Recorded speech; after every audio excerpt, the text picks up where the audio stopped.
आज 3 एप्रिल आहे.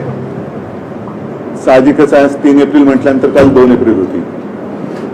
तारखेपासून सुरुवात एवढ्यासाठी केली कारण आपल्याला सर्वांना आठवत असेल, आठवू नये याकरता काल बिल मांडलं गेलं हा भाग वेगळा.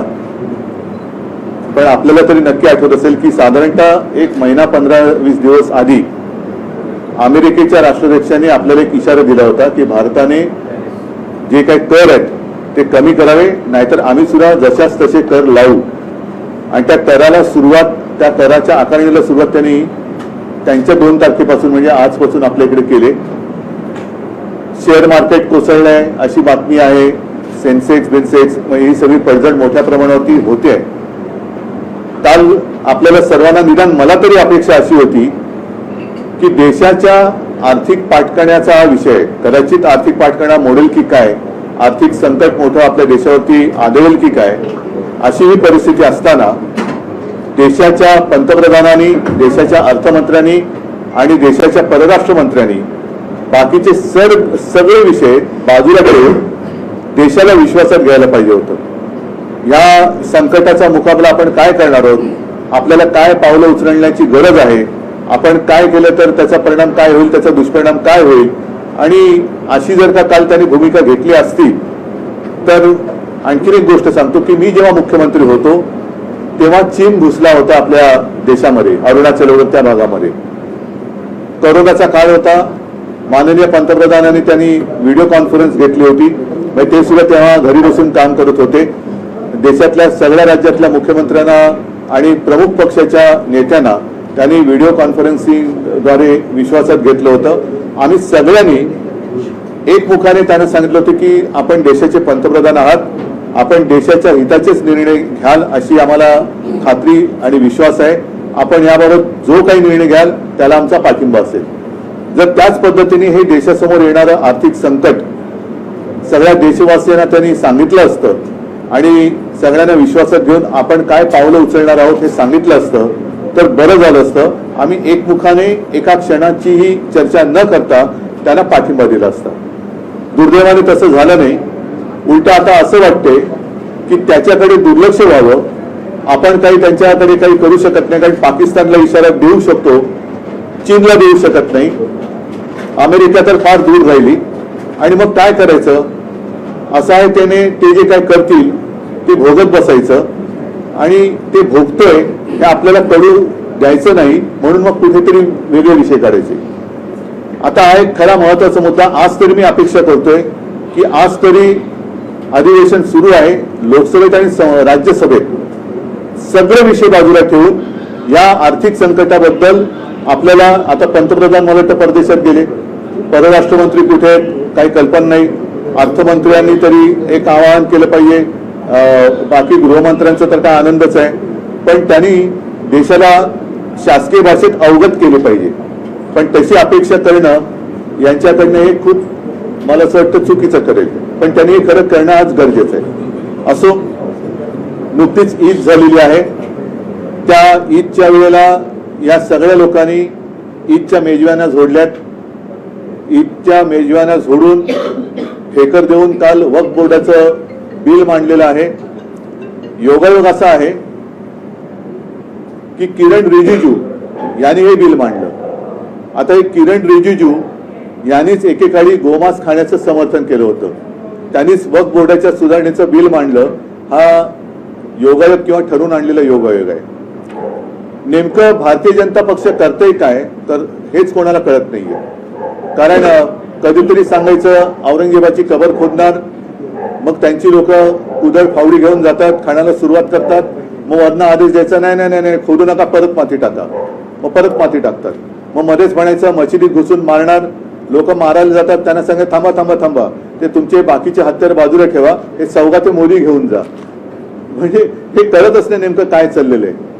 लोकांना लढवायचं, झुंजवायचं आणि आपण आपल्या राजकारणाच्या पोळ्या त्याच्यावरती भाजायच्या हे असे विकृत राजकारण सध्या भारतीय जनता पक्ष करतोय. मला काल मी साधारणतः मध्ये चर्चा बघत होतो. या चर्चेत वक्फ बोर्डातल्या काही सुधारणा आहेत, जरूर त्यातल्या काही चांगल्या आहेत, त्याच्याबद्दल काही वाद नाही. पण आतापर्यंतचा अनुभव असा आहे की यांचे दाखवायचे दात आणि खायचे दात हे वेगळे आहेत.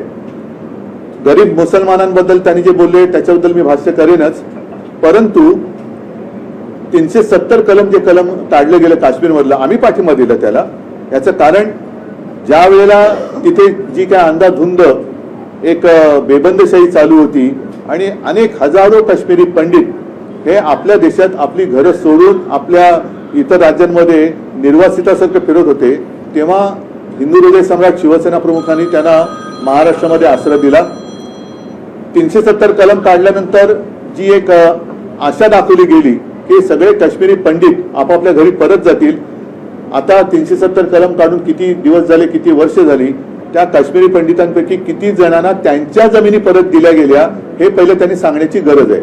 म्हणजे वक्फ बोर्डाची जमीन जरूर त्याच्याबद्दल तुम्हाला काय निर्णय घ्यायचा तुम्ही घेतलाच आहे काल, पण काश्मीरी पंडितांच्या जागा तुम्ही देणार आहात की नाही परत? का त्यांना अजून त्यांच्या घरामध्ये त्यांच्या हक्काच्या देशात त्यांच्या राज्यामध्ये बिनधास्तपणाने जाता येत आहे? त्याचाही खुलासा गृहमंत्र्यांनी केला पाहिजे. त्याचबरोबरीने आपण पाक व्याप्त काश्मीरची जी जमीन आहे त्याच्याबद्दल काही भूमिका घेतलेली नाहीये. चीन तर मी असं ऐकलं की तो जो काय कुठला लेख आहे तो पेंगॉंग काय काय आहे पेंगॉंग लेक, तिथला जवळपास 40,000 वर्ग किलोमीटरचा भूभाग त्यांनी व्यापलेला आहे. आपण कोणीच त्याच्याबद्दल बोलत नाहीये. ठीक आहे, वक्फ बोर्डाच्या जमिनी तुम्ही त्या ताब्यात घेणार असं दिसतंय, म्हणजेच काय की जमिनीवरती तुमचा डोळा आहे. बरं, कालची सगळ्यांची जर का भाषणं ऐकली तर मला वाटतं देशाच्या इतिहासात पहिल्या प्रथम देशाच्या संसदेत मुस्लिम समाजाचा कळवळा आणणारी भाषणं ही म्हणजे अतिशयोक्ती करायची झाली तर जिनांनाही लाजवेल अशी मुसलमानांची बाजू घेणारी भाषणं ही खुद्द अमित शहापासून त्यांच्या सर्व मित्रपक्षांनी काल केलेली आहे. मग हे बिल नेमकं मुस्लिमांच्या विरोधात आहे का मुस्लिमांच्या बाजूने आहे? जर मुस्लिमांच्या बाजूने असेल तर त्याला विरोध करणारे आम्ही हे हिंदुत्व सोडणारे कसे? कारण मुसलमानांची ज्या पद्धतीने तुम्ही काल बाजू मांडले की गरीब मुसलमान को ये होगा, मुस्लिम महिलाओं को ये करेंगे, अमुक करेंगे, तमुक करेंगे, मग हिंदुत्व आम्ही सोडलं का तुम्ही सोडलं? कारण आमच्यावरती जो काय आरोप करताय की बाळासाहेबांचे विचार, काय बाळासाहेबांचे विचार? 95 साली जेव्हा या राज्यामध्ये सत्ता आली होती तेव्हा इथेच बीकेसी मध्ये हिंदू हृदय सम्राटांनी त्या मुस्लिम लोकांना मोठा त्यांचा जो काही इस्तेमा म्हणून उत्सव असतो तो करण्याची परवानगी दिली होती. आज तीच जागा या लोकांनी बरोबर व्यापारासाठी बुलेट ट्रेनच्या घशात घातलेले. हे तुमचं हिंदुत्व आहे आणि तुम्ही आम्हाला बाळासाहेबांचे विचार शिकवणार? म्हणजे कालचे सगळे जे काय त्यांची भाषणं होती आणि सगळ्यात मला किरण रिजिजूंचं एक आश्चर्य वाटलं. अरविंद सावंत बोलल्यानंतर ते बोलले बालासाहेब के आप ये थे तब हमको ऐसा लगता था.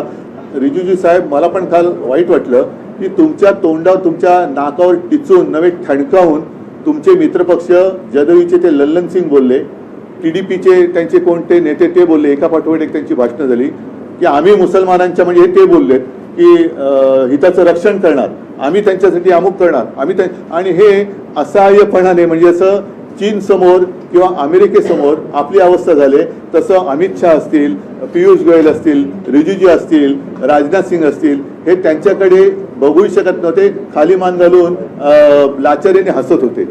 म्हणजे काय परिस्थिती आली की त्यांचा आधार घेऊन हे राज्य करतायत, त्यांच्या तोंडावर हे ठणकावून सांगतायत की आम्ही मुसलमानांचं रक्षण करणार, आम्ही अमुक करणार, आम्ही तमुक करणार. मग तुम्ही उठून सांगताय की हे बिल आहे ते मुसलमानांच्या हिताचं आहे. मग नेमकं हे बिल मुसलमानांच्या हिताचं आहे तर मग माझा प्रश्न परत तोच आहे, तर हिंदुत्व आम्ही सोडले का तुम्ही सोडलेलं आहे? कारण आम्ही त्याच्यामध्ये काही सूचना सुचवू इच्छित होतो. जसं काल अरविंद सावंत यांनी भाषण केलं की प्रत्येक जाती धर्माचे ट्रस्ट आहेत, उद्या आमचे देवस्थानाचे मंदिरांचे काही ट्रस्ट आहेत, त्या ट्रस्टवरती जर तुम्ही गैर हिंदू मुद्दामून लादलात तर आम्ही सहन करू का? आम्ही नाही सहन करू शकत. मग तशा या वक्फ बोर्डावरती तुम्ही गैर मुसलमान टाकताय, तुमचा अधिकार आहेच, तो कोणी नाकारत नाहीये. म्हणजे या विषयावरती काल रवीश कुमार यांनी एक अतिशय चांगला व्हिडिओ केलाय आणि त्याच्यात त्यांनी असं म्हटलेलं आहे की चंद्रबाबू पूर्वी कधी मुख्यमंत्री होते तेव्हा नाव करायची तुम्ही बघा, त्याच्यात त्यांनी उल्लेख केलाय. जर का मी चुकत नसेल तर शामशाबाद येथे साधारणतः 1100 एकर जमीन ही विमानतळाला दिली. आता ती विमानतळाला जागा देताना राज्य वक्फ बोर्डाची परवानगी घेतली होती का, केंद्राची घेतली होती का? नसेल किंवा असेल. थोडक्यात काय की तुम्ही हे बिल न आणता सुद्धा जे तुम्हाला करायचंय ते तुम्ही करत होतातच. म्हणजे एअरपोर्टसाठी जागा तुम्ही घेतलीच, त्याला तो कोणी काही विरोध नाही केला. वक्फ बोर्डाच्या मध्ये जर काही अफरातफर चालली असेल तर जरूर त्याला पायबंद बसला पाहिजे, नक्कीच त्याच्यावरती पारदर्शकता आलीच पाहिजे. पण काही काही गोष्टी ज्या आहेत ज्या उगाच तुम्ही उकरून काढताय, जसं आता सगळं व्यवस्थित चाललंय, तुम्ही आता एवढं सरकार तिसरी टर्म तुमचं सरकार आलेलं आहे आणि देशाच्या विकासाच्या गोष्टी, रोजीरोटीच्या गोष्टी या सगळ्या बाजूला ठेवून अजूनही हिंदू मुसलमान, मग हिंदूंमध्ये मराठी अमराठी, मग मराठी माणसाने खायचं काय, ही तुमची दादागिरी आम्ही नाही सहन करणार, अजिबात करणार नाही. आम्ही काय करायचं, आम्ही काय करणार, हे जर का तुम्ही आम्हाला आमच्यावरती लादणार असाल तर आम्ही ते सहन करणार नाही. आता त्याच्यामध्ये काल त्यांनी जी काही भाषणं केली, दोनपैकी एक गोष्ट खरं आहे, जर आम्ही हिंदुत्व सोडलं असं कोणाचं म्हणणं असेल, काही बाडग्यांचं म्हणणं आहे असं की आम्ही हिंदुत्व सोडले, ज्यांना गद्दार, जे गाणं गाजलं गद्दार, त्या गद्दारांचं म्हणणं जर का असेल की आम्ही हिंदुत्व सोडलं, मग काल तुमच्या आजूबाजूला जी मुसलमानांची तारीफ चालली होती तेव्हा तुमच्या शेपट्या कुठे गेल्या होत्या? तेव्हा तुम्ही काय सोडलं होतं? लाच सोडली होती, लज्जा सोडली होती, का तुम्ही बोलला नाहीत की आम्ही बाळासाहेबांचे विचार मानणार आहेत, आम्हाला हे मान्य नाहीये, ही तुमची त्यांची चाललेली भलामण आहे, हे लांगुल चालन आहे, हे आम्ही मान्य करू शकत नाही, म्हणून आम्ही यातून बाहेर पडत आहोत, का बोलला नाहीत तुम्ही? आणि मग काही गोष्टी खऱ्याबरोबर खोट्या, जसं एक ती बातमी आलेली आहे, किरण रिजिजू जे बोलले की जर का मोदी सरकार आलं नसतं तर यांनी संसदेची जागा सुद्धा हडपली असती. आता ही लोकसत्ता सामना नाही, लोकसत्तेच्या ऑनलाईनची बातमी आहे की वक्फ बोर्डाची वक्फ अमेंडमेंट बिल, वक्फ बोर्डाला खरंच संसदेची जागा बळकायची होती का, अशी ती लोकसत्ता ऑनलाईनची बातमी. त्याचं मी प्रिंट आउट काढलंय. त्याच्यात पुढे असं दिलेलं आहे की वक्फ बोर्डाने खरंच संसदेवर दावा केला होता का. दिल्लीतील वक्फ बोर्डाच्या एका वरिष्ठ अधिकाऱ्यानं नाव न सांगण्याच्या अटीवर सांगितले की मी 18 वर्षापासून दिल्ली वक्फ बोर्डात काम करत आहे. बोर्डाने संसद परिसर किंवा लगतच्या संकुलावर कोणताही दावा केलेला नाही. माननीय मंत्र्यांचा हा दावा खरा नाही. म्हणजे हे तुम्ही सगळे ही गोष्ट ही लावालावी का करताय तुम्ही? एका ठिकाणी आपण बघतो की जसं मी स्वतः परवा फोन केला होता, एक आमचा कार्यकर्ता आहे मुस्लिम पुण्यामध्ये, त्यांनी हिंदू एका व्यक्तीवरती अंत्यसंस्कार केले, मी त्याचं कौतुक केलं. आणि शिवसेना प्रमुखांनी कधी सगळे मुसलमान देशद्रोही आहेत असं कधीही म्हटलेलं नाहीये, अजिबात म्हटलेलं नाहीये. आज सुद्धा आमच्याकडे साबिरबाई शेख यांच्यासारखे अनेक कडवट देशनिष्ठ हे मुस्लिम कार्यकर्ते कार्यरत आहेत. आता त्याच्याबद्दल एकदा भाजपने जाहीर केलं पाहिजे. आणि परत एकदा सांगतो की आज सुद्धा मी भारतीय जनता पक्षाला पहिलं पाहिजे आवाहन करतो, नाही तर आव्हान देतो की तुम्ही जर का खरोखर एवढे हिंदुत्व करत असाल आणि तुम्हाला मुसलमानांचा जर का तिटकारा असेल तर परत एकदा सांगतो की तुम्ही तुमच्या झेंड्यावरचा हिरवा रंग काढा आणि न पेक्षा ही जुमलेबाजी बंद करा. गरिबांमध्ये या मारामाऱ्या लावालाव्या दरवेळेला ही भाजपाची वाईट सवय आहे की फटाक्याची वात पेटवायची आणि पळून जायचं आणि तो फुटून सगळं झालं का मग मिरवायला यायचं की आम्हीच लावली होती वात, पण वाट लागली त्याची जबाबदारी कोण घेणार? तर पहिली वाट लावायची, मग वाट लागल्यानंतर आपण यायचं आणि आम्हीच सगळं काही केलं. ही वृत्ती जी आहे त्याचा आम्ही विरोध केलेला आहे. थोडक्यात आम्ही बिलाला विरोध करण्यापेक्षा यांच्या ढोंगाला आणि त्याच्यानंतर या जमिनी बळकावून यांच्या व्यापारी मित्रांना ते जे काही देणार आहेत त्या भ्रष्टाचाराला विरोध केलेला आहे. तुमच्या खात्याने काही सुधारणा सुचवलेल्या आहेत बिलामध्ये, त्यात जर सुधारणा झाल्या तर तुमचं काय? तर सुधारणा काल तरी करायला पाहिजे होत्या.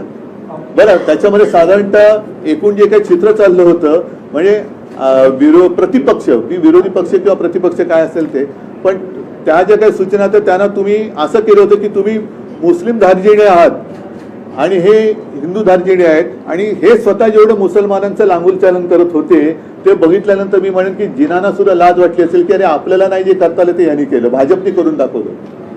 म्हणजे ते जिनांनी केलं नाही, ते काल संसदेत मुसलमानांची बाजू घेऊन भाजप आणि त्यांच्या मित्र पक्षांनी करून दाखवलं.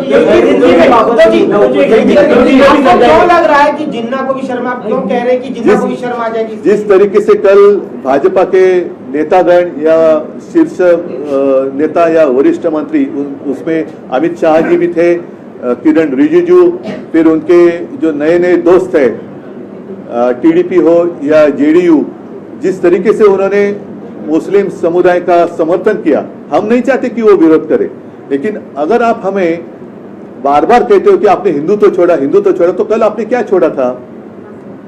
कल जिस तरीके से आपको एक प्यार आया था कि हम गरीब मुसलमानों के लिए ये बिल लाए हैं, गरीब मुसलमानों से इसका फायदा होगा, जो महिलाएं हैं उनके लिए ये कर रहे हैं। अरे भाई, आप जो कह रहे हैं और कर रहे हैं उसी को तो हम कहते हैं ना, जिसको मराठी में कहते हैं लांगुल चलन।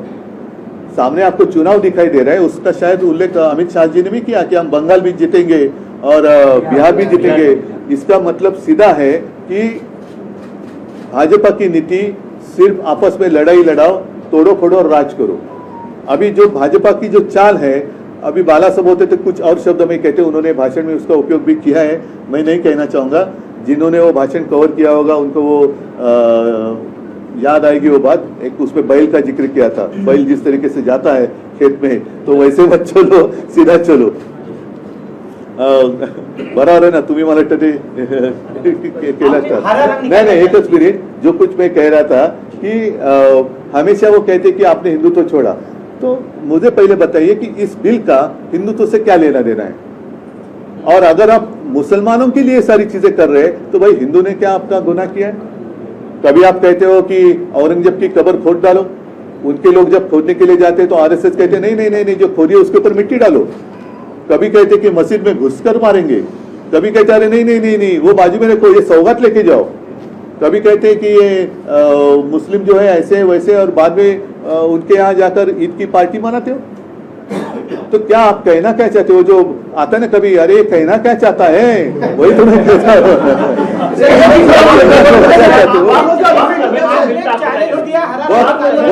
वक्त की जो बात है उसमें कुछ चीजें जरूर अच्छी है ना, मैं नहीं कहता, उसमें पारदर्शिता तो होनी चाहिए।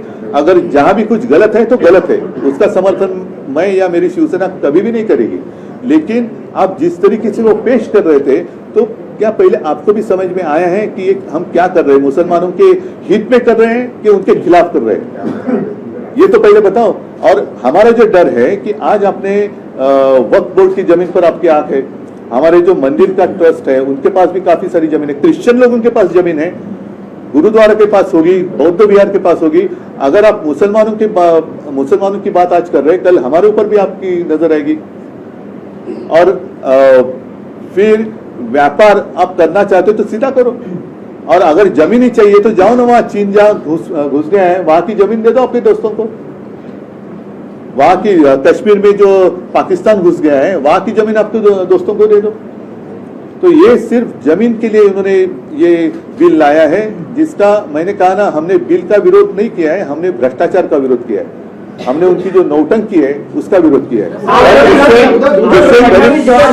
जिससे गरीब मुसलमान या गरीब हिंदुत्व का तो कोई लेना देना नहीं है। इससे हिंदुओं को क्या फायदा होने वाला है?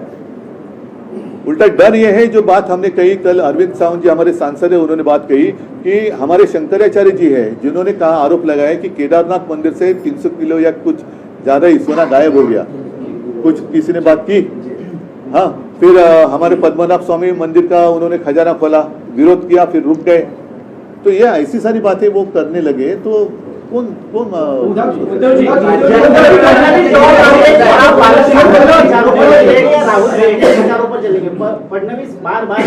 पहले फडणवीस को मैं पूछना चाहता हूं कि आप अटल जी के विचारों पर चलेंगे या नवाज शरीफ के विचारों पर या जिना के विचारों पर चलेंगे? क्योंकि कल जितनी सारी बात हुई है वो जिना से भी बढ़कर हुई है। तो क्या आप जिना की ओर चल रहे हैं? और बाला साहब की विचारधारा, शायद आप छोटे थे, बच्चे थे, तो बाला साहब ने इस्तेमाल के लिए जो जगह दी थी, जो आपकी सरकार ने बुलेट ट्रेन को दे दी। फिर इतना ही नहीं, अगर मैं गलत नहीं कहूं तो उस समय बाला साहब ने कहा था मनोज जोशी जी को और गोपीनाथ मुंडे जी को कि जितने सारे लोगों के प्रार्थना म्हणजे ज्याला आपण प्रार्थना स्थळ म्हणतो, म्हणजे त्याच्यात मंदिर असेल, दर्गा असेल, काही असेल, जितने लीगल है उनको और एफएसआई दे दो।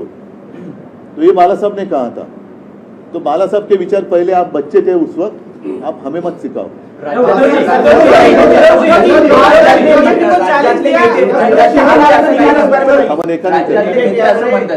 शिंदे गटाचे आणि भाजपचे नेते गद्दार लोक एसनशी आपले खासदार काही नाराज आहेत, त्यांना समर्थनार्थ राहू दे एसनशी।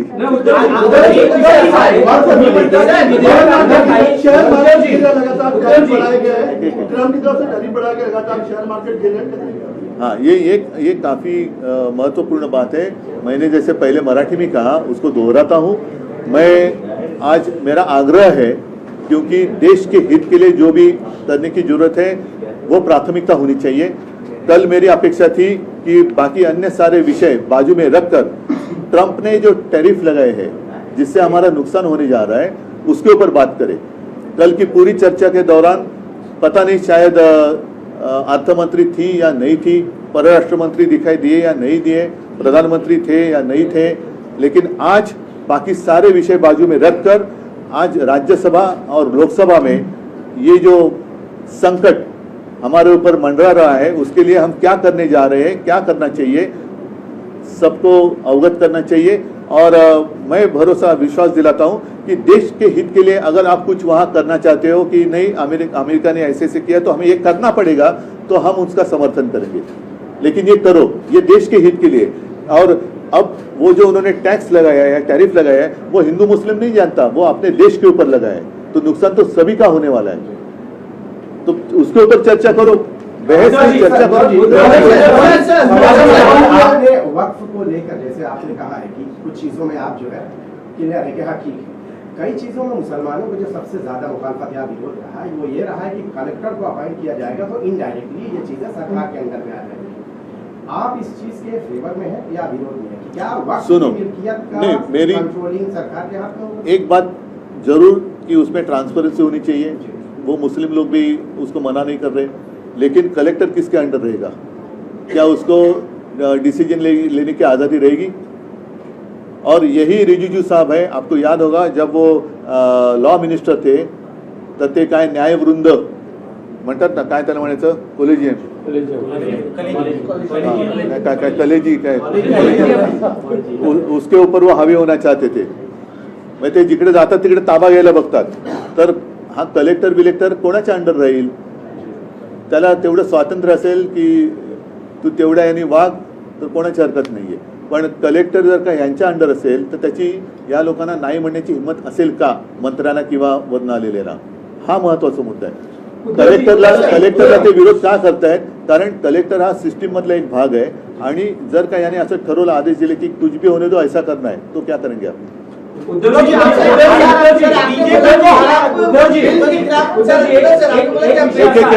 तुम्ही असं म्हणालात की विधेयकात अनेक काही गोष्टी चांगल्याही आहेत, काही गोष्टी सुधारणा तुमच्या खासदारांनी सुचवल्या होत्या, तर आज तुम्ही एनडीए मध्ये नाही आहात, तर तुम्ही इंडिया अलायन्स मध्ये आहात, त्यामुळे नाईलाजास्तव तुम्हाला या विधेयकाला विरोध करावा लागतो। नाही नाही, असं नाहीये बघा, मी उगाच कोणाचं अंधपणाने समर्थन किंवा विरोध करणाऱ्यातला नाहीये की काँग्रेसचा दबाव आहे, अजिबात नाहीये, भाजपचा दबाव आहे, अजिबात नाहीये।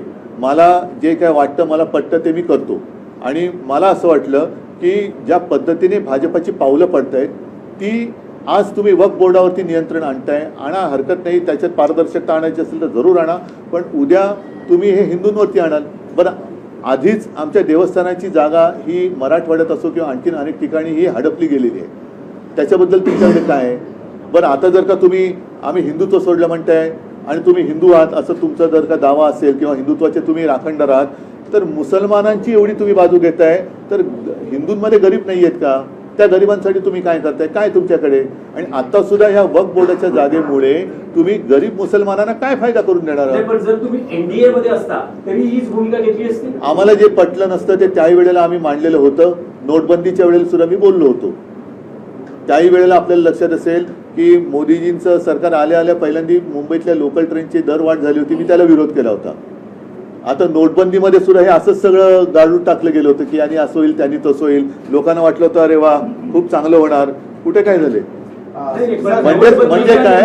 म्हणजेच काय की संसदेत नाही तर यावर मतदान झालेलं आहे आणि प्रत्येकाला नाही बरोबर आहे, त्यामुळे मी विचारतोय जर तुम्ही एनडीए मध्ये असता तरी आम्ही हीच भूमिका घेतली असती की तुम्ही यांच्या, कारण का आता हे एवढ्या वर्षानंतरचा जो अनुभव आहे की त्यांचं प्रेझेंटेशन खूप छान असतं, म्हणजे त्याच्याबद्दल वादच नाही, म्हणजे सगळ्यांची भाषणं ऐकली तर तुम्ही म्हणाल अरे वा हे आपल्याला करणं गरजेचं आहे। पण एक बारकावा त्यातला आहे की तुम्ही मुसलमानांच्या हितांची गोष्ट करताय का मुसलमानांच्या विरोधातली गोष्ट करताय की हिंदूंच्या हिताची गोष्ट करताय की हिंदूंच्या विरोधातली गोष्ट करताय? नेमकं या बिलामागचा जो उद्देश आहे, कारण तेच आमच्यावरती ते एसएनसी वाले बोलतात की आणि हिंदुत्व सोडलं, देवेंद्र म्हणतात बाळासाहेबांचे विचार सोडले, मग नेमकं तुम्ही काय करताय?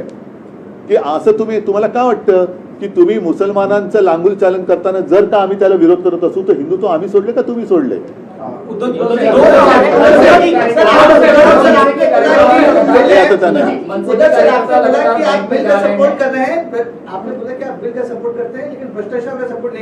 सुनो, बिल का नहीं, मैंने क्या कहा, बिल का सपोर्ट नहीं कहा मैंने कहा मैंने बिल का ही विरोध नहीं किया मैंने इनका जो ढोंग है, नौटंकी है और भ्रष्टाचार है उसका मैंने विरोध किया है, लेकिन उसमें जरूर कुछ अच्छी चीजें हैं, लेकिन और हमारी या अन्य पक्षों की सूचनाएं ले लेते तो इतने विवाद करने की आवश्यकता ना होती। सबका साथ चाहिए था ना, तो सबका साथ आपने क्यों नहीं लिया? और आपने पहले शब्द से ऐसी शुरुआत किया कि हम हैं आपके दुश्मनी है। जिस तरीके से उनका एक तौर तरीका था, मतलब एक तरीके से वो मुस्लिम लोगों को पूरा ललचा रहे थे, लेकिन हमको ऐसे कटोरे में इसमें खड़े कर रहे थे।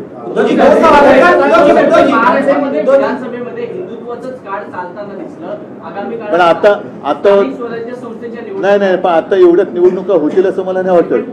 पण महापालिका निवडणुकीमध्ये तुमच्या या म्हणजेच काय, नाही अजिबात नाही होणार। पण यावेळेला भाजपने मुसलमानांची बाजू घेतलेली आहे, हेच तर मी सांगतोय। यावेळेला मुसलमानांची बाजू ही भाजपने घेतली आणि म्हणून जिनांना लाजवेल अशी भाषणं काल भाजप आणि त्यांच्या मित्रपक्षाने केले। त्याच्यामुळे आता हिंदूंनी जागा व्हायला पाहिजे की अरे आपण यांना निवडून दिलं पण हे मुसलमानांची बाजू घेत आहेत। कधीतरी रामनवमीला राम मंदिर किंवा हिंदू वस्तींमध्ये यांनी काय वाटलंय का? हनुमान जयंतीला वाटलंय का? होळीच्या वेळेला काय पुरणपोळ्या वाटल्यात का? मग सौगाते मोदी वाटताय ही कोणाची बाजू आहे? म्हणजे सगळेच ना बरोबर त्या वेळेपुरते पाहिजेत। आणि काल त्यांच्या तोंडावर ठणकावून मी परत सांगतोय की कोणाची हिंमत नाही झाली, त्यांनी तोंडावर ठणकावून सांगितली जदयू आणि त्या TDP वाल्यांनी की ते मुसलमानांचे तारणहार आहेत, आम्ही त्यांच्या हक्काचं रक्षण करू। कोणाची एकाची हिंमत नाही झाली की असं बोलू नका, हे नाही चालणार, आम्ही हिंदू आहोत।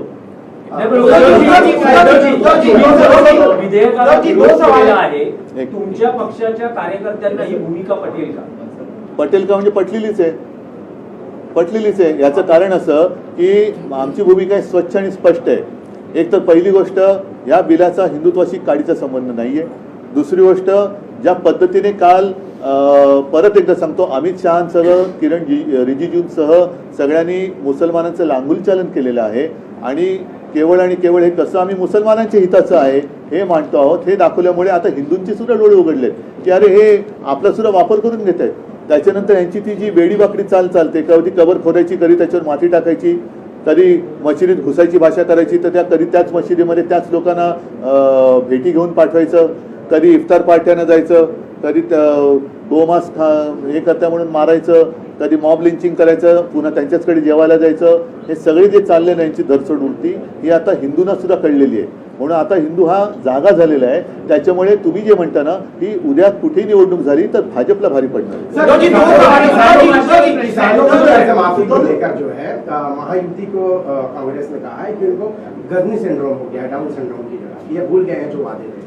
और उसके पहले अगर की बुआई से पहले अगर ये कर्जमाफी का जो वादा उन्होंने किया तो नहीं करेंगे। नहीं, ये अलग विषय हम बात कर सकते हैं और यही विषय पर जो आपने अभी सवाल पूछा, काफ़ी सारी बातें हो सकती है। जो मैंने आज की प्रेस ले ली है कि इनका दिखावा अच्छा होता है, प्रेजेंटेशन बहुत ही बढ़िया होता है, लेकिन अंदर जब मतलब पिक्चर का ट्रेलर बहुत अच्छा होता है, लेकिन पिक्चर बहुत डरावना होता है। और कल जो उन्होंने दावे किए कि काफ़ी सारे मुस्लिम लोगों ने हमें पत्र दिए, उसका समर्थन किया, आज परत हा लोकसत्तेतलीच बातमी आहे की नक्षलवाद्यांच्या शांती प्रस्ताव पत्रकाने चर्चेला उधाण। आता केंद्र सरकारने कारवाई थांबवून चर्चा करण्याचे आवाहन नक्षलवाद्यांनी केले आहे, मात्र पत्राच्या सत्यतेवरही प्रश्न उपस्थित होत आहेत।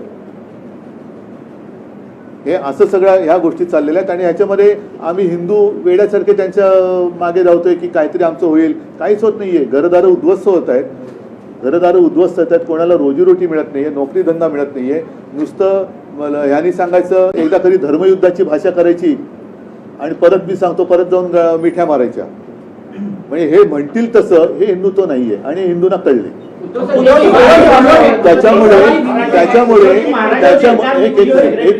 त्याच्यामुळे मी भाजपला खरंच धन्यवाद देईन की कालचं त्यांनी तो जो काय वक्फ बोर्डाचा विषय घेतला त्याच्यामुळे देशातल्या तमाम हिंदूंसह सगळ्यांचे डोळे उघडले की भाजपचं खरं रूप काय हे लोकांच्या समोर आलं. बीजेपी को अपना हरा झंडा निकालना चाहिए. हरा झंडा नहीं, झंडे हरा रंग जो पर निकालना अगर वो हिंदुत्ववादी है और हमारे ऊपर जो आरोप लगाते हैं कि आपने हिंदुत्व को छोड़ा, तो आपको अगर इतनी नफरत है तो आप हरा कलर निकालो ना. महाराष्ट्र सरकार ने एक आदेश निकाला है जिसमें कहा गया है कि कोई भी फाइल हो वो अजीत पवार से लेकर एकनाथ शिंदे के तरफ से ऊपर सीएम तक जाएगी. क्या इस सरकार को खुद ही के एलाइज पर विश्वास नहीं है, जहां पर एक ये इस तरह का जो माहौल है जो नहीं, ये रही अपनी यहाँ की बात. लेकिन मैं और एक बार बात दोहराऊंगा कि कल जिस तरीके से उन्होंने उनके जो अलायंस की पार्टी है आरजेडी या जेडीयू आणि टीडीपी, और जिस तरीके से उन्होंने सीना तान कर कहा कि वो मुसलमान के हित की रक्षा करेंगे, कोई एक की भी हिम्मत नहीं हुई, ना अमित शाह की हुई ना राजनाथ जी की हुई कि उन्होंने कहा था कि ऐसे नहीं कहना चाहिए, हम ये हिंदुत्व के खिलाफ है, चुप बैठो. नहीं कह सके क्योंकि वो लाचार है. उनकी सहायता लेके वो सरकार चला रहे, वो क्या हमें हिंदुत्व सिखाएंगे. आता हा एकच मुद्दा आहे. हा 1914 आपला 2014 ज्या वेळेला आम्ही हिंदूच होतो आणि युती भाजपने तोडली होती, आम्ही नव्हती युती तोडली, आणि तेव्हा स्वतंत्र भाजपाचा हा स्वतंत्र फेकूनामा होता, नाही काय जाहीरनामा होता, त्याचं हे कव्हर आहे, त्याच्यामध्ये हे वाक्य आहे. ह्या वाक्याचा अर्थ कोणीतरी मला माहिती आहे, आता तुम्ही हास्य जत्रा बघत असेल तर ते आहे ना सुमारे चौघ, कोई मुझको मुझे कान में आकर ऐसा करके बता बरं. तर या शब्दाचं हे मुस्लिम दार्जिने हिंदू दार्जिने कोणाचे आहे? त्यांनी सामाजिक न्याय या सदरात म्हटलेलं आहे की वक्फ बोर्डाच्या जमिनींवर घुसखोरी करणाऱ्यांवर कारवाई करून या जमिनी परत करणार. ज्या प्रकरणात न्यायालयाने बोर्डाच्या बाजूने निर्णय दिले आहेत त्याची काटेकोरपणे अंमलबजावणी करणार. आता त्या भारतीय जनता पक्षाचा जाहीरनामा आहे. फडणवीसांना विचारा, हे कोणाच्या पावलावर पाऊल टाकून तुम्ही वचन दिलं होतं, जिनाच्या की अटलजींच्या? हे मोहम्मद अली जिनाच्या पावलावर पाऊल टाकून तुम्ही वचन दिलं होतं की अटलजींच्या पावलावर पाऊल ठेवून, का मोदींच्या नवाज शरीफचा केक खाल्ल्यानंतरचं पाऊल आहे?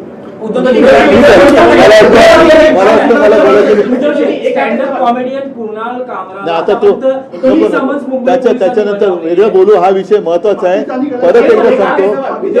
परत एकदा सांगतो की कालच्या वक्फ बोर्डाच्या चर्चेवरनं भाजपचं खरं रूप हे देशातल्या जनतेला कळलेलं आहे.